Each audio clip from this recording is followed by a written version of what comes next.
Welcome back to the Insight series. I trust wherever you are in the world you're having a great day and you are fighting fit. Now, this week's interview is going to be with Mr. Chris Opie. Chris is probably better known nowadays as the GCN presenter, but previous to that, he had an illustrious and absolutely fantastic career on the road. Having taken a little bit of a fork in the road and became a presenter, Chris has now decided to get back in the saddle, pin a number back on, and start racing again. 2020 was going to be the year of the comeback. However, right now we're in lockdown, as all of you are very much aware. I'm going to have a good chat with Chris and just see exactly what the motivation is for his comeback and how excited he is when he can eventually do it to pin a number back on. Chris Opie, it is great to first of all see your face, mate. But it has been such a long time since you and I have spent any time face to face chatting. God, I think the last time we've probably seen each other would have been 2016. What's been happening in your life, mate? You were still racing Canyon DHB, I think, before we took a little bit of deviation in our career paths. So what have you been up to, man? So, well, you coached me in 2017 when I had some amazing results, don't forget. Thanks. Tour Series win, Tour Britain sprint stage results and things like that. Not Tour Britain, what's it called? Tour de Yorkshire. Le Tour de Yorkshire. I stopped racing in 2018, having just won the Tour Series as a team overall for the third time, I think it was, which was really cool. It's a huge highlight, really. I quite enjoy the Tour Series, quite enjoy Criterium. And then I took up a role slightly away from racing and riding a bike, really, sort of a role where you pretend to ride a bike. And then I've done a 180 and gone back to racing a bike, or intending to race a bike. And of course, the world is in a very different position to where it was in October when I handed in my notice.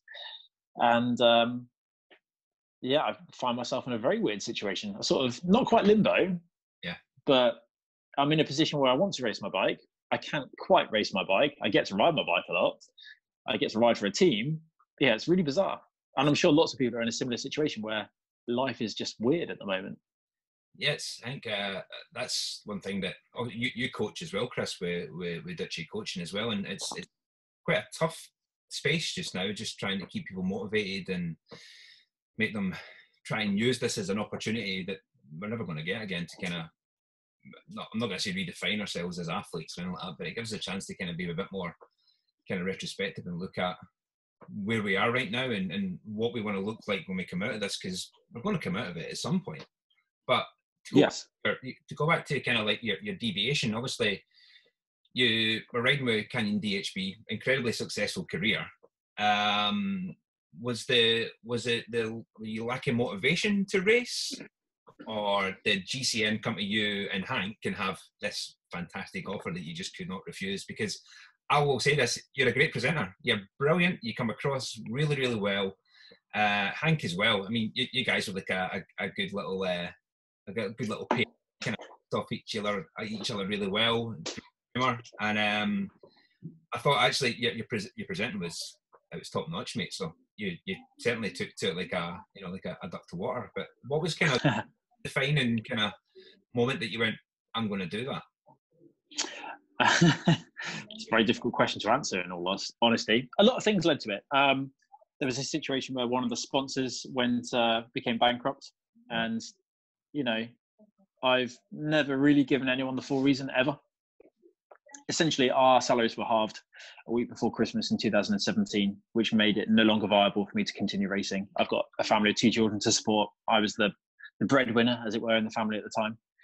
And I quickly decided that I was going to have to stop racing because there was no future in it. On the 31st of April, or thereabouts, in the week leading up to the Tour Yorkshire, received a Twitter message from Dan Lloyd asking what my email was. And I quickly dismissed it as he just wants to know information from the younger riders on the team for commentary for Tour Yorkshire or something like that. And it turns out he was genuinely asking if I wanted to have a look inside life at GCN and would I be interested in a role there? To which I replied yes, because I really didn't know how I was going to support my family, as any father or any person just trying to pay their rent and things like that. They know what it's like when jobs aren't working out in the way that they'd intended. And I applied. Yeah, went through an official application process. Went there for like an induction day and then a day of test shooting and things like that, along with Hank. And within 4 weeks, my cycling career had gone from being a cycling career to I was going to stop racing at the last round of the Tour Series in 2018. And the next day, I was at the office in Bath at 8:30 in the morning, being given a bike, and we shipped ourselves off to Bristol Airport and flew over to Italy and just started work straight away. So the turnaround from one career to the next was just 12 hours. Holy smoke! And how did you and Hank? Obviously, the cycling world's very small, but did you and Hank know that you were both going to be potentially the new presenters of GCN? Yeah, so we were always told we applied together and we applied. So the interview process is a test shoot. You write your own film, your own video. Mine was how to sprint, and then you go there, you film it behind a motorbike and everything, just like all the normal videos are done. And we were always told from day one, you're not going to compete against each other. You're just here to see if we'd like to bring the two of you on, because obviously Matt Stevens had left. Yeah. And they only had, I think, Dan and Sai at the time in the office. Emma lived in Switzerland, so it meant that they really needed riders, people, presenters to cover the hole that Matt had left. So we didn't really know how we'd done. We had no idea at all. We'd both written our own videos. They were both very, very different, partly based on the advice that we were given at the time. And it was quite a quick process. There was no negotiation period at all, really. And within, I don't know, probably a week of having filmed the test shoot, we had already been accepted as the new presenters. Took quite a while for us to appear on screen. I think we'd started work on it was the 1st of June we started work in 2018. And it probably took 3, 4, 5 weeks or something like that before we started to appear in videos. And we've been quite busy throughout the period in between times. Obviously, we finished racing at the Tour Series. So it was literally just 4 weeks. So from the end of April, the week before Tour Yorkshire, to the 1st of June, that was the entire interim period where the whole process happened. And that was it.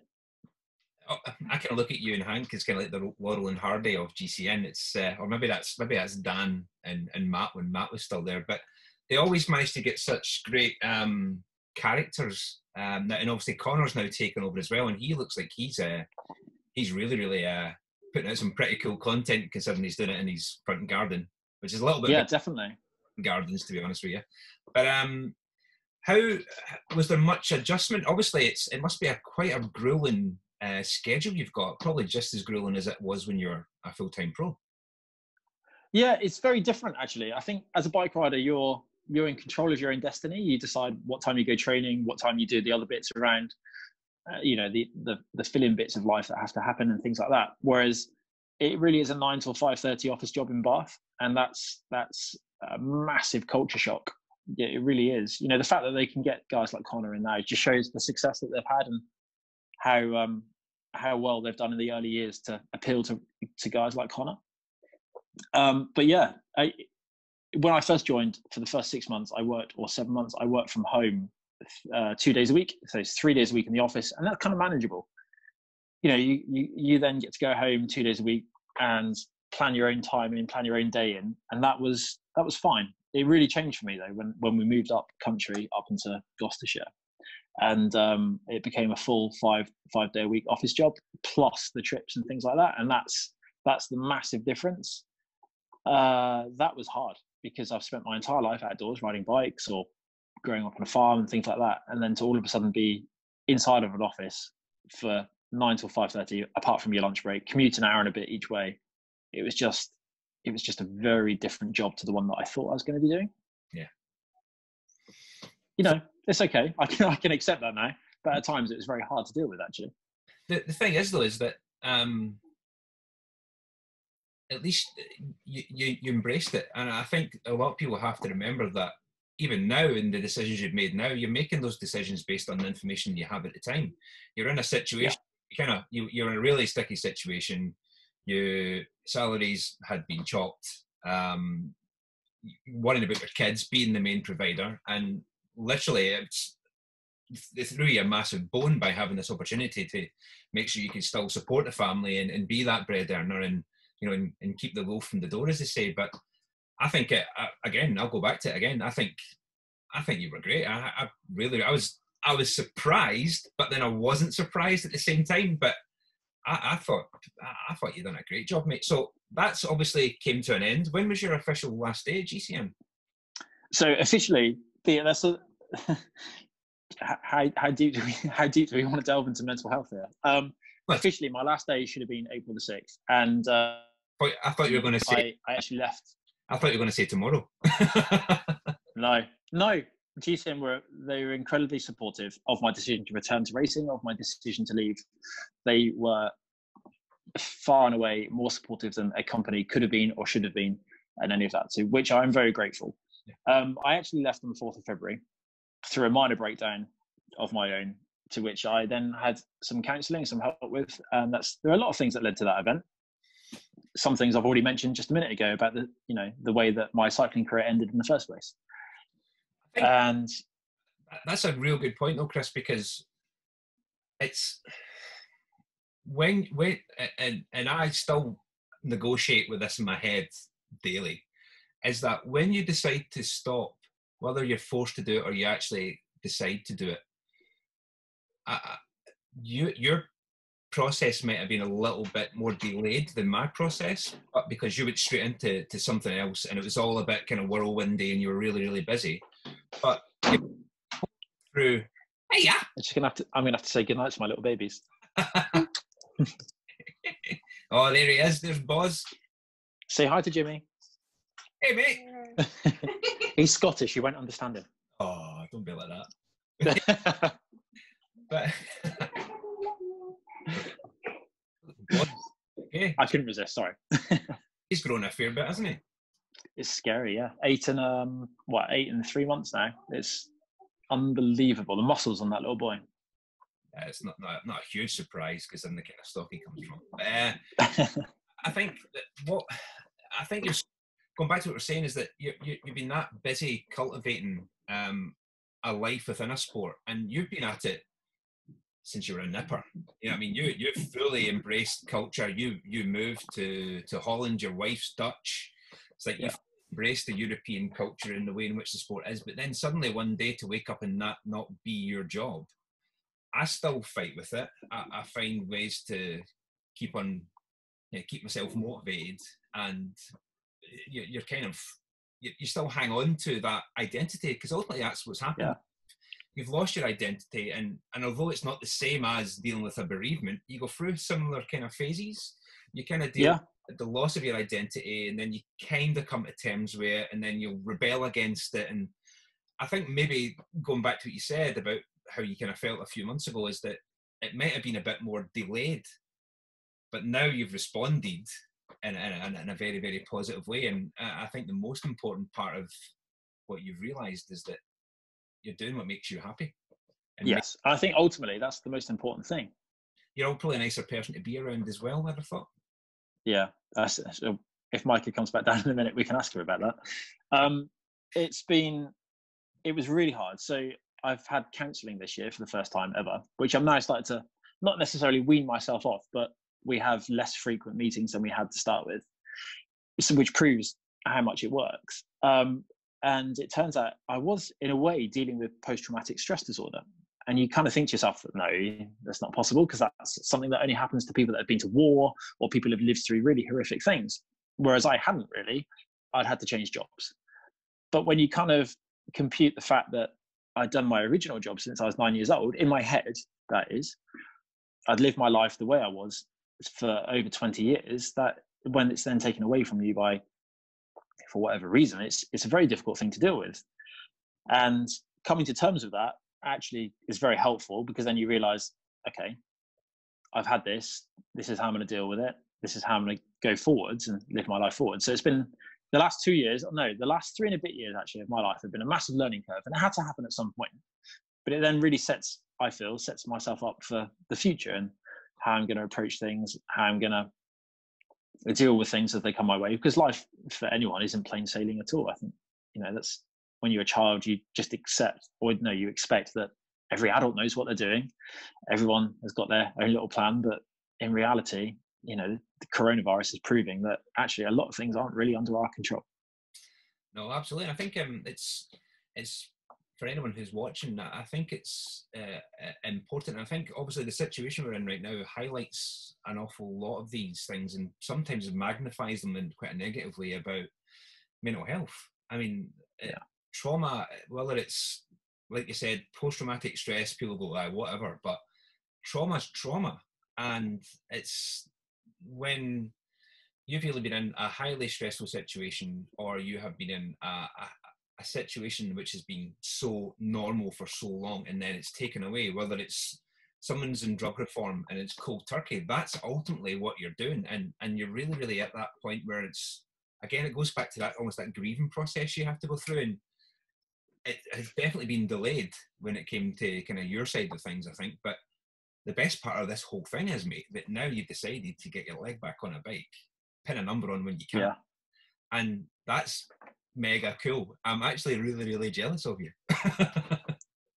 Well, that was it. So when I took the job at GCN, I knew that I was of an age where if I really wanted to come back to racing, it was still possible because, and I always use Jante as kind of the person. I was teammates with Jante Barker for a very long time, which is part of the reason why I look up to him so much, but also the fact that he did return to racing when he was almost 30.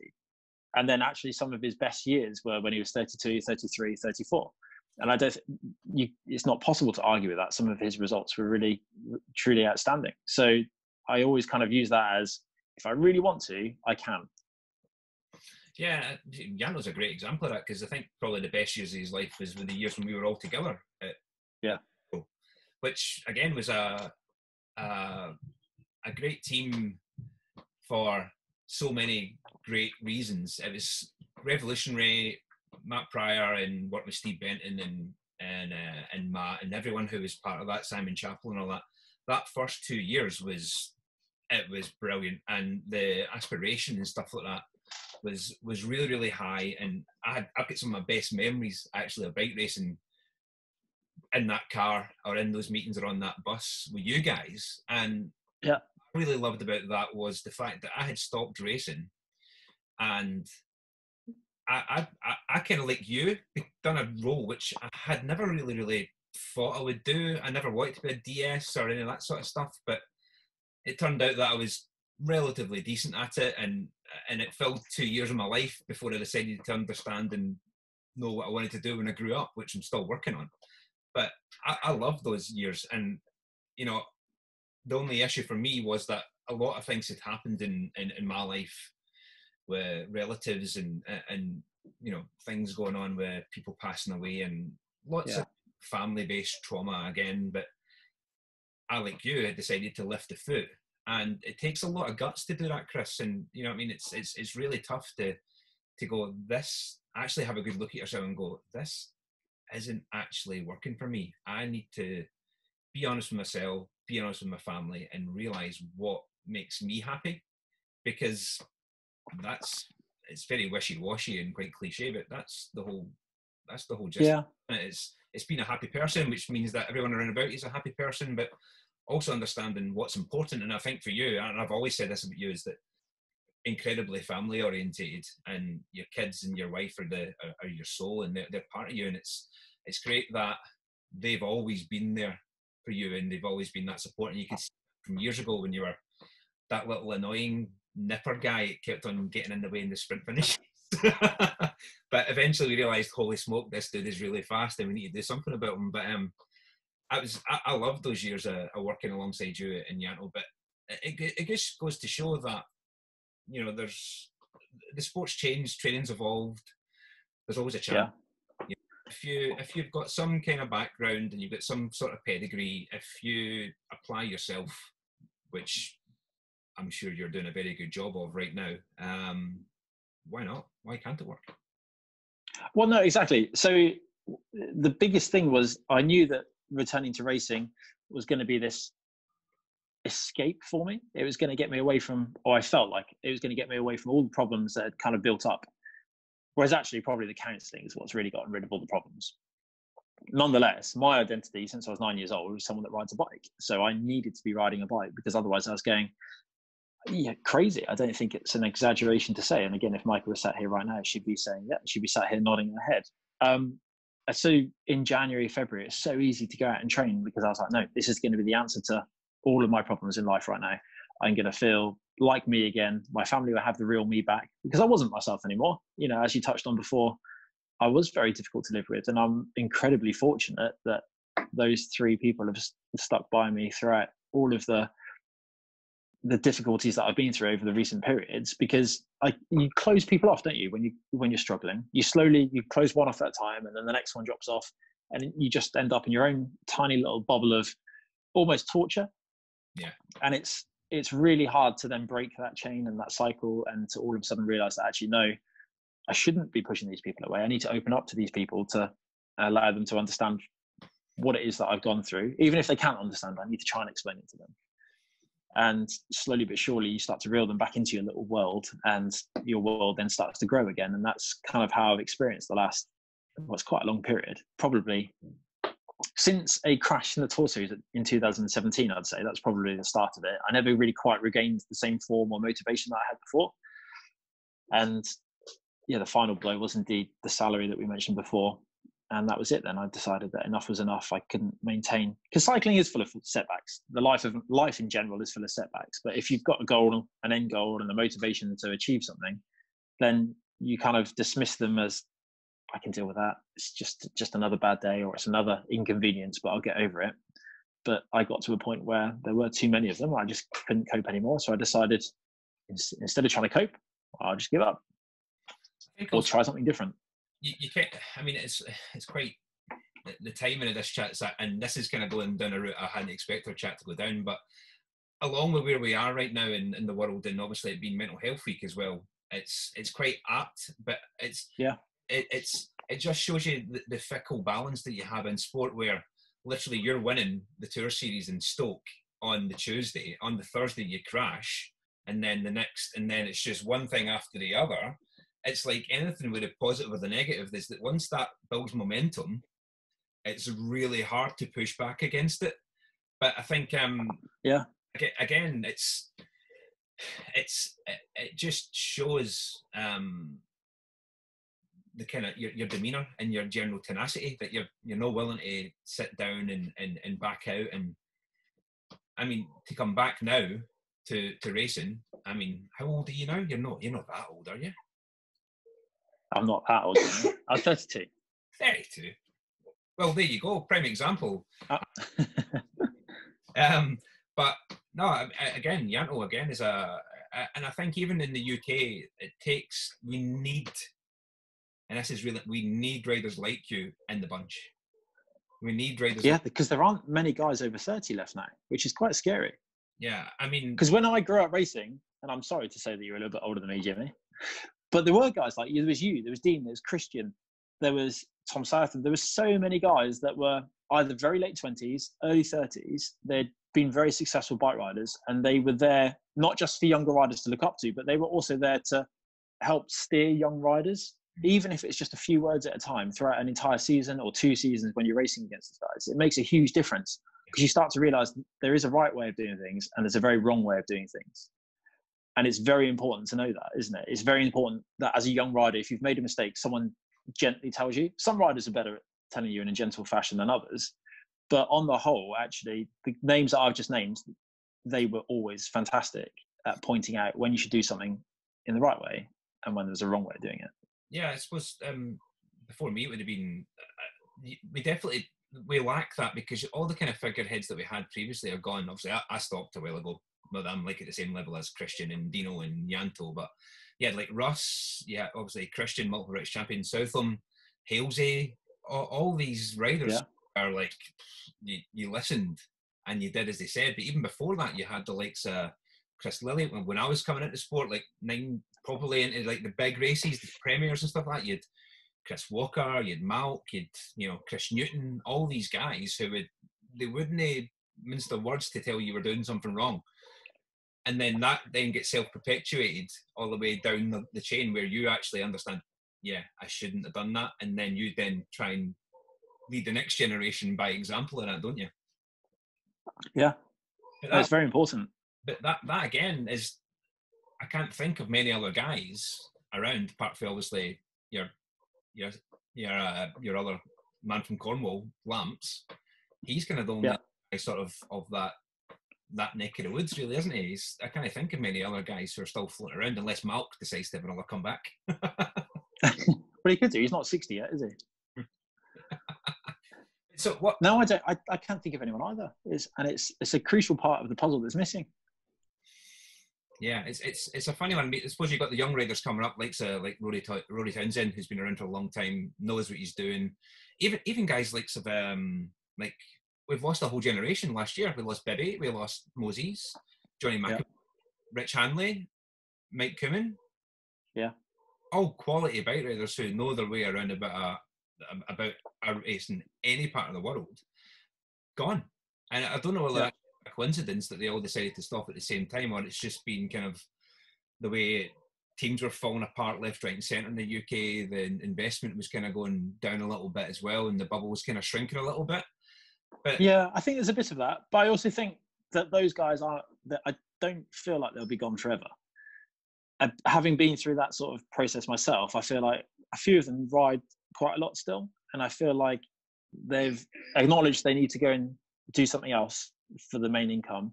Mm-hmm. And when the passion for riding a bike comes back, the passion for racing starts to return as well. And they'll, it might take a year, 2 years, 3 years. I feel like once it's in you, it's in you. You never really you can't really distance yourself. And you know this, I've seen your training as well. You can't really distance yourself from it forever, can you? It's part of who you are. And I feel like whilst they may not be racing at that level for the next 18 months or whatever they choose, I feel like it wouldn't be a huge surprise to see their names in results at some point in the future.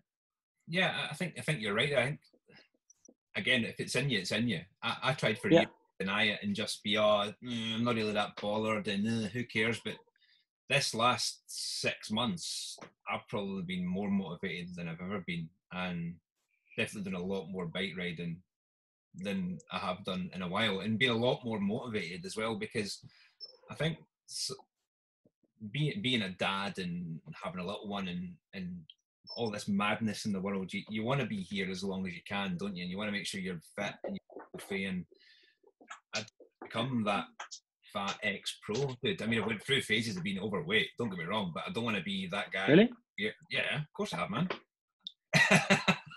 Overweight for you, but not for the general population. It was you that once said to me, you spend so much time looking out that you never really look back and realise that what you've achieved yourself.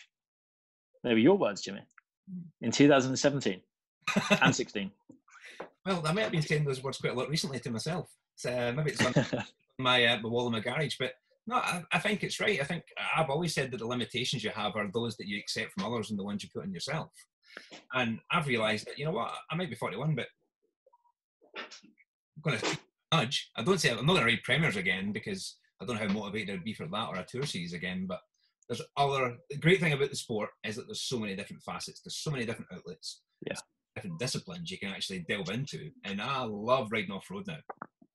Long mountain bike, XC, it's brilliant, and maybe the odd dabble now and then, but yeah, it's keeping fit and healthy and the head clear is so important.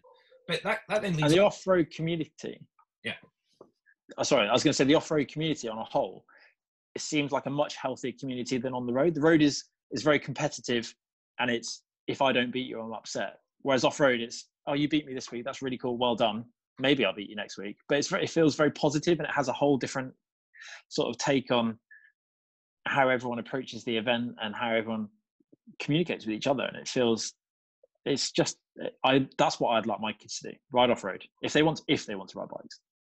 That's totally right. And that's one thing that I hadn't really appreciated much until I started enduro riders and mountain bikers, that they literally are stoked for each other, and it's all positive, projection and looking after each other and just having a good time riding a bike, which is ultimately what it's about. Whereas road racing, it's, without getting too French, you're basically trying to fuck everyone over before they can fuck you over, aren't you? So maybe the guy, what you're trying to do for your cycling career is accumulate enough skill and enough knowledge to see when somebody's about to do it to you, so you can do it to them before they get a chance.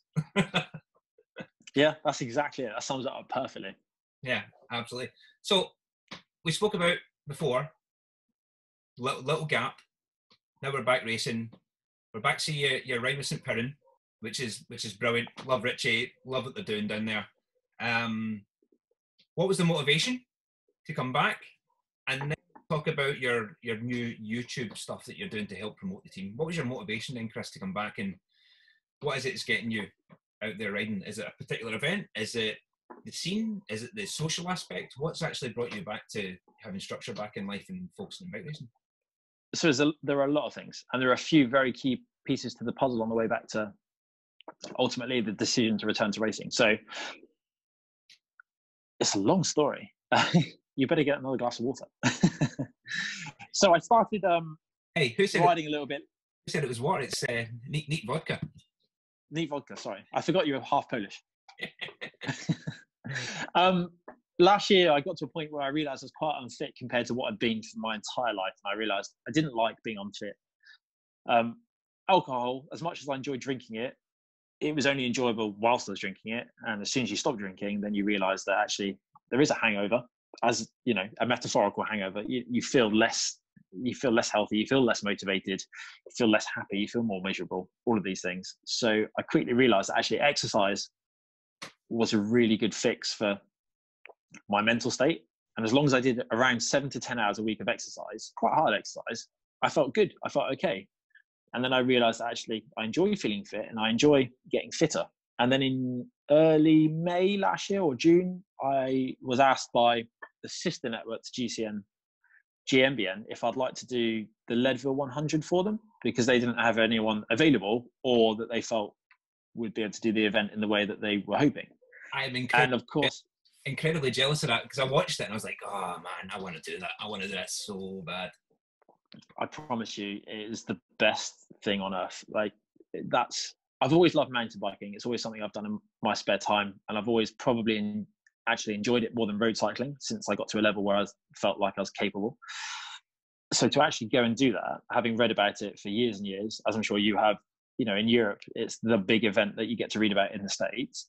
And to go over there was phenomenal. But the weeks leading up to it was also incredible. So I spent ages training. I started riding to and from work, which is exactly 25 miles each way, door to door. And I noticed that I'm getting fitter, I'm getting faster. I quite enjoy this. I'm losing weight. I can like see my cheekbones again and things like that. And I realized that there's a little fire in there still. As long as I've got a goal, there's a fire in there. And I thought, that's cool. Maybe I could do, 5 or 6 events like this each year, and that would be my thing.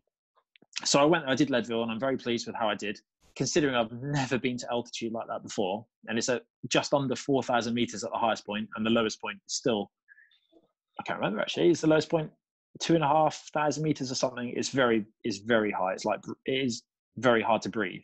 I think it's like to the point that actually, isn't it, 6,000 feet? Sorry? Yes, I think Leadville's 6,000 feet or something like that, isn't it? Yeah, that sounds about right. I can't remember, but it sounds very close to it. And I remember you just have this like performance ceiling because you can't push your body into such an oxygen debt. So my max heart rate was only 170, and I've never ridden a bike for 8 hours and 15 minutes before, but I loved it. And every time I started in about 1200th position and finished in 120th. So for the entire day, part of the buzz was, of course, that no one really passed me. That was quite nice. You pass most of these people within the first hour and a half or 2 hours, and then you slowly pick them off one by one. But everyone's just positive. Everyone's like, oh, hey. And of course, you've got quite an iconic or recognizable top on, the GMBN top, and everyone's really just happy that you're there. And I had a GoPro strapped to me on a chest harness, so your shoulders are hurting and all the rest of it by the end. But it's such a positive place to be, and everyone's so happy that you're there. Everyone's just positive, and I loved it, and I fueled off. And I thought, competitive cycling, it's half competitive, half not. Of course, the winners are racing, and then everyone else is taking part. And once you get out to the top 10, and I was really pleased with my performance. I worked towards it, and I justified it as I've achieved the goal that I set out to achieve. I actually thought I could do it in 7 hours, so I was an hour and 15 minutes slower than I thought I could be, which sounds like a massive amount, but actually I think if I'd really trained very, very strictly and had an altitude tent, things like that, maybe I could do it in 7 hours, bearing in mind the winning time's then another 45 minutes faster. So those guys are seriously flying. I then came back from that event and rode with Steve Lampier in Cornwall in the summer just before his wedding. And I realised that actually, having been to altitude, you feel like you've got a third lung. And I rode with his then teammates from the Saint Piran, so Cam Jeffers and all the other guys from 2019. And I realised that actually I'm not far off being as strong as these guys, bearing in mind I've worked a full-time job for the last 18 months almost. And, you know, I haven't taken it that seriously. I still eat and drink more than I should.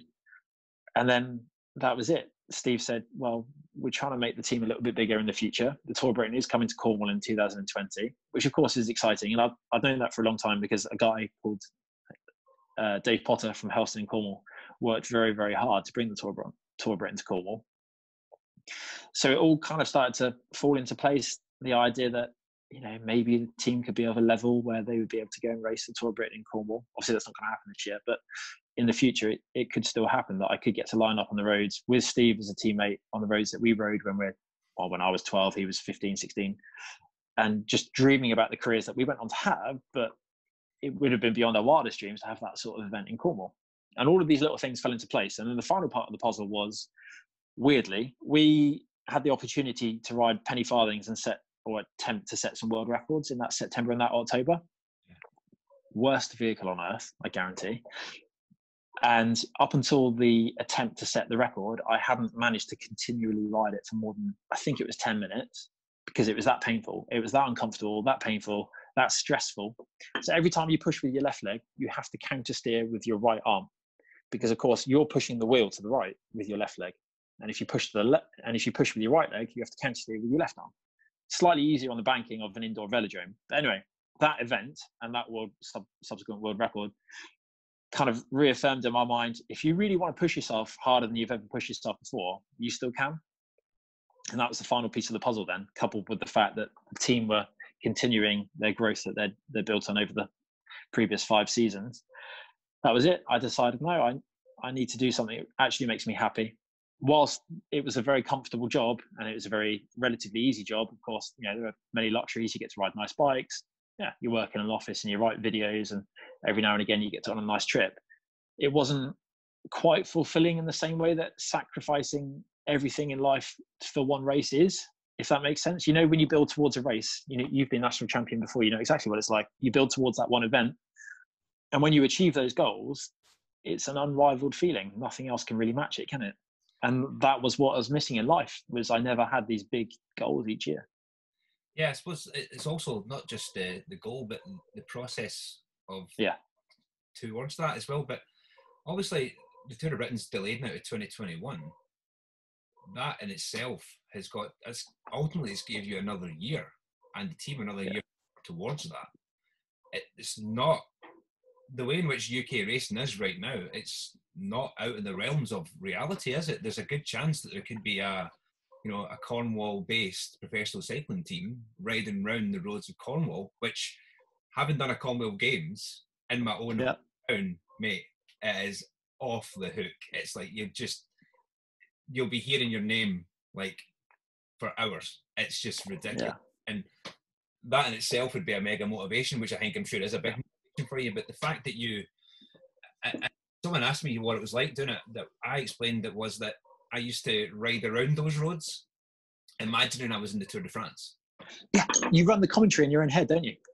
But then Jimmy Mack is in he's made it into the break again.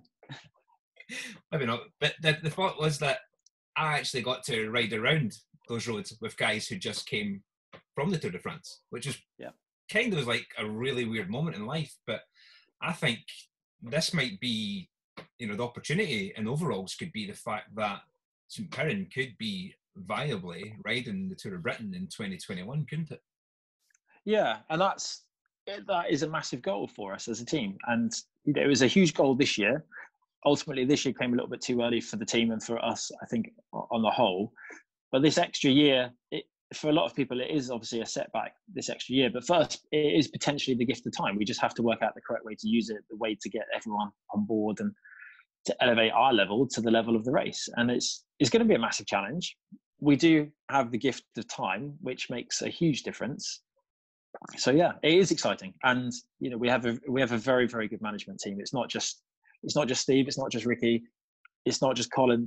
There are a lot of people working incredibly hard behind the scenes, and all of us, I think, are always surprised when we hear new bits of information from each other. And it's probably one of the best work environments I've ever been in, because there's just a huge amount of positivity behind it, and also everyone that's working hard on it, it's for their own benefit, but also for the benefit of everyone, and that's quite a unique situation. No one person stands to gain more than everyone else, which is really helping pull everyone together and work really, really hard. Yeah, there's not many people. It's one of those situations where either you guys do it or no one's ever going to do it. And Ricky, Yeah.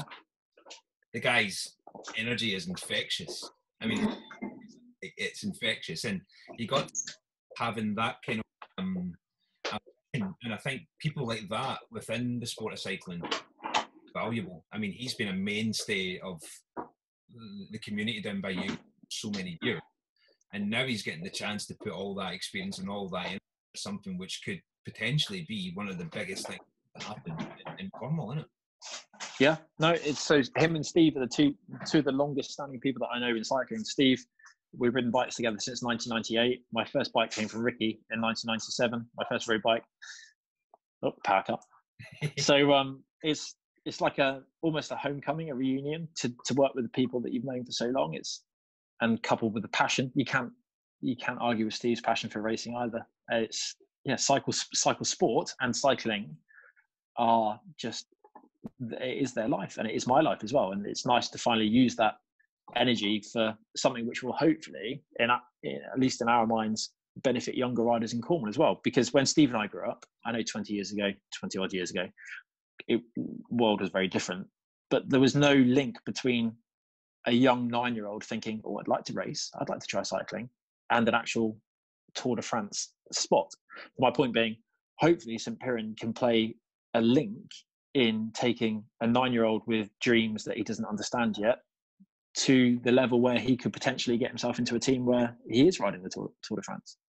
And I think that's what's so important about it, is it's just helping people connect the dots. And it's also, the parents of these young riders, they'll be like, oh, there's no professional cycling team. Professional cycling isn't a thing. That's no longer a valid excuse. They will be able to look it up on Google or something like that, and that's Saint Piran, they ride bikes. Or maybe we can ask them, what would the next stepping stone be for little Gary that wants to take up cycling, for example. It's a really important thing, and in Cornwall that has always been missing. And in fact, in the entire southwest of the UK, that has been something that's been missing. There are obvious hotspots throughout the UK where cycling is a larger sport, is a bigger sport. It's never been a huge sport, but hopefully things like Saint Piran, teams like Saint Piran, will help those dreams of those young guys. Yeah, I mean, you're definitely inspiring that next generation, and you guys could be, who's to say that your neck of the woods isn't the next hotbed for future talent in 5 to 10 years. And that in itself would be great, because as you said, there's been nothing like that down your neck of the woods for, well, basically you and Lamps have been the mainstays of Cornish cycling for the last 10, 15, going on 20 years, haven't you? But obviously right now you're not getting a chance to race, but I have seen you're getting up to quite a lot on social media and YouTube. So you've taken all the wee tricks you've learned from GCN and you're starting to apply that on your own channel. But first of all, what is your channel so people can find it? We'll link it below. But you've changed, obviously, your whole approach to what you would potentially be doing at this time of year from a YouTuber. Can we call you a YouTuber now? From that point, you can obviously use the success of your reach and the content you've done with GCN to hit a big audience, which for the team must be phenomenal, because that's hundreds of thousands of people who potentially you can reach to. But you've had to kind of twist and change the way your content's going right now, because there is no racing. But so what have you been actually been doing in your YouTube channel? Yeah, so it's not something I ever thought I'd do. And I think had we been racing, I probably never would have done it either, almost certainly. I feel really uncomfortable picking up a camera and filming myself, because I just think surely no one is really that interested in seeing what I've been up to. But we've got so many supporters and partners and sponsors that are involved in the team, and they're getting zero coverage. So I just kind of decided that I should try and offer them something. And if someone watches it and feels inspired to ride their bikes, that's fantastic. If someone watches it and chooses to buy a product from Saint Piran, even better, not going to lie, because that's directly funding our lifestyle and our lives. it's a skill that I've learned. Obviously, the editing leaves a lot to be desired. I probably should have spent a little bit more time watching those guys, because the way they work and the things they can do behind computers is phenomenal. So the creators at GCN, they are very, very talented people. That I am not. But I just, every now and again, if I think there's something that should be talked through, then I'll pick up a camera and talk through it, and hopefully someone gains something. If, like I said before, if they feel a little bit more inspired to go and ride the bikes, amazing. That if that works for one person, then I feel like I've achieved what I set out to achieve. Or if someone feels that they've learned something and it's beneficial to them, even better. The only thing that I do, which I've always really wanted to do for a long time now, is the 360 rides that I've started doing. I've had this long kind of held fascination that I'd love to sort of coach people down descents. Now, I don't have a microphone, but I've worked out a way of rigging up. Sorry, I'm looking over my shoulder because my camera's right next to me.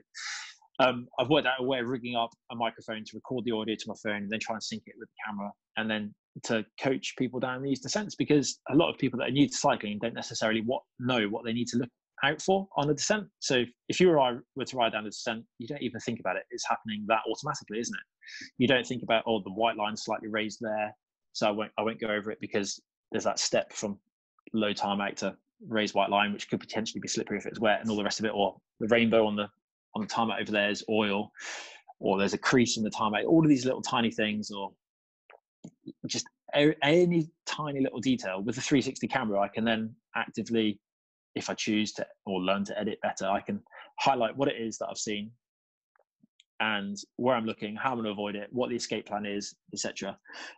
Evasive action, things like that. And that's something I really wanted to do at GCN, although it wasn't possible for whatever reason. Not my reason, but but that's great. That's the one thing I'm really passionate about. I've actually really enjoyed doing the videos. It's been an entirely positive experience. I'm really surprised, and I didn't know what to expect at all. I just thought I'll start doing it and hope for the best.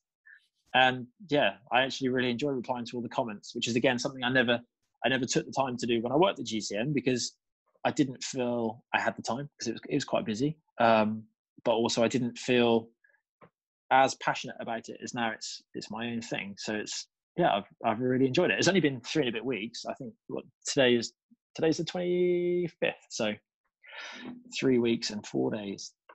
So it's gone really well.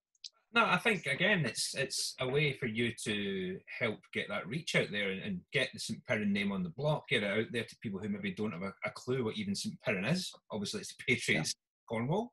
I know that. Why don't you? But the thing is that it's great to have, and like at Olympic, Chris, you're probably one of, if not the most experienced rider in the UK bunch right now when you come back.